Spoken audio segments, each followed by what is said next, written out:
Welcome back, humans. Today we're going to be continuing our drawings in our handmade sketchbook here. Last episode we drew a mushroom city. Wow. We're going to be continuing that theme of drawing cities on things that grow. And last episode I said I would use the top comment for inspiration for today's video, and they said coral city. What other kind of plant I should draw? Let me know in the comments. It doesn't have to be a plant. It could be something that grows, or I don't know, a tree. It could be a snake. It could be the back of a bird. I don't know. It's up to you. But we're gonna go ahead and get started, and yeah, it's gonna be great. Here we go. So starting the drawing off, we're going to use a random mechanical pencil that I have laying around. You could use whatever you want, really. I try not to worry about the fancy pencils. I don't know. Any mechanical gets the job done. Drawing whatever kind of coral I feel like. Some of these coral. Anyways, some of these exist. And some of these are just kind of random little doodles that I thought looked like pieces of coral. And I think it looks pretty cool. Kind of taking my time here, and then now I added a starfish. And after we get all the nice lines down, we're going to add our rectangles and ovals and things. And since this is an underwater city of sorts, we're going to use kind of, I guess, a little more rounded edges. Something about rounded edges screams underwater to me. I'm not adding any kind of details to these ovals and shapes yet. I'm going to save that for when I use my pen. Just trying to fit it all into a nice shape on that piece of coral. Now my Micron pens are on their last life, so I switched to these other felt tip pens that I have. These are by Ohuhu, and they're liquid fine liner. It's kind of, I guess they're cool that you can see the inside, but I quickly realized why I wasn't using them. They do tend to smudge a lot and bleed with the ink, so I did have to wait for it to dry a lot longer than the Micron pens. And this video is no way sponsored by anything, actually. Nobody. Taking my time with each building, we're going to add all sorts of fun details, windows, weird little panels, and of course domes, because you can't have underwater homes or cities without glass windows and domes. Something about a dome makes me happy. I like it. I'm pretty new to this whole YouTube thing, so I mean, you won't really find any kind of fancy editing, maybe besides this, or maybe this. I don't know. Well, maybe I'll continue to evolve and grow as I continue to post here and create longer form content, which I will say is a lot of fun. I like being able to take my time, as well as not having to edit these clips to shrink down to like 3 minutes or 2 minutes or even 1 minute sometimes. Over on TikTok I would have to do that, and this is just a nice, refreshing feeling that I'm getting. I feel like I'm trying something new, and I like it. It's fun. But there we go. We have all the buildings sketched out with the line work, and now it's time to draw in the coral.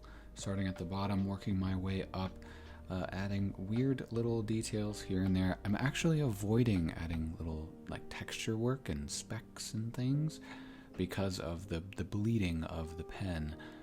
So I'm going to just pretty much outline everything, and then I'm going to go in with Ohuhu alcohol markers to add our lovely color. You can see here I have a whole bunch in my hand that I pre-picked. I have a bunch, and these were the ones that I was kind of looking at. I wanted to go with a more pastel look for our coral reef, village, town, city thing, and just go with the flow here.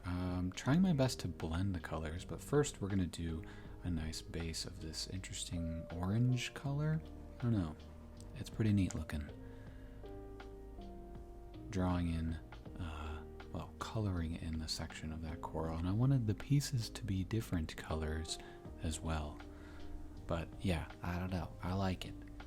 Adding a nice pink-orange color to the other side of this coral piece to give it a nice faded ombre look. And I like it. I like it a lot. I'm not the best at bleeding colors together or transitioning colors, but I think I did pretty good for myself, if I do say so myself. A nice purple color for this twisty and turny thing, color coral thing. It's beautiful. A nice darker color for the underneath of the twisty turny thing. It's beautiful. A green as well.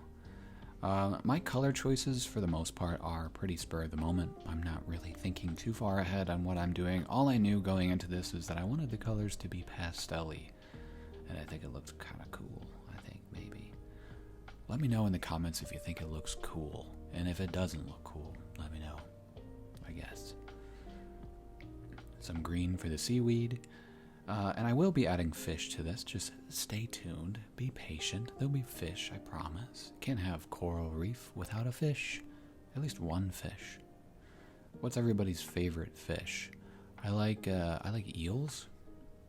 Eels are fish. No, they're not. What are they? Are they fish? Why do I not know that? I feel like I should know that. I'm 28 years old. Anyways, eels are cool though. I like eels.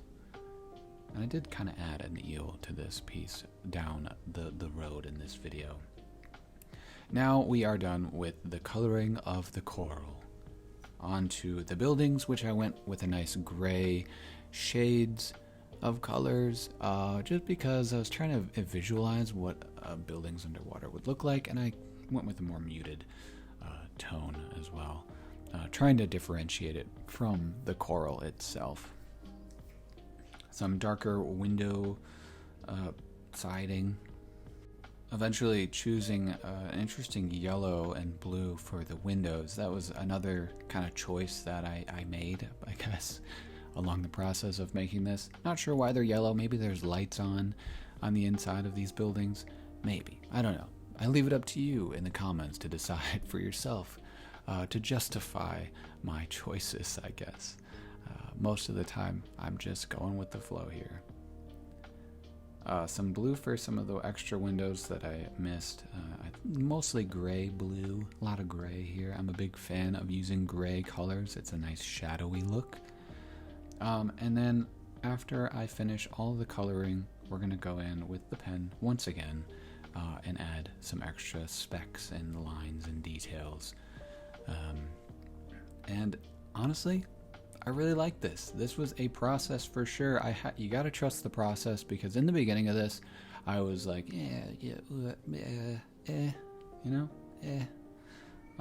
but towards the end, it's like, yeah, okay, yep. That's exactly what went through my brain. Adding some bubbles to, I guess, make the page a little bit more interesting to look at outside of the coral village. And really just kind of going all over the place, trying to fill in little gaps here and there. My thought process when I create art is very much like the scene from SpongeBob when Patrick is thinking and it's just spilled milk. Not much going on up there. Just trying to have fun in the process. There's our little fishies and a submarine. That was another kind of spontaneous addition to this piece, and I like it a lot. I think it's perfect. A good way for the people who live here, give them a good way to traverse around the environment. Some gel pens for some highlights, and coloring our submarine a really dark blue and yellow, of course.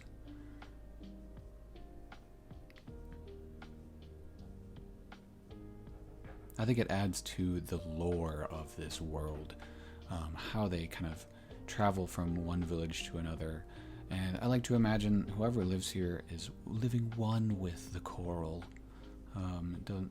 They're not disrupting the environment. They're working with its symbiotic relationship, so to speak.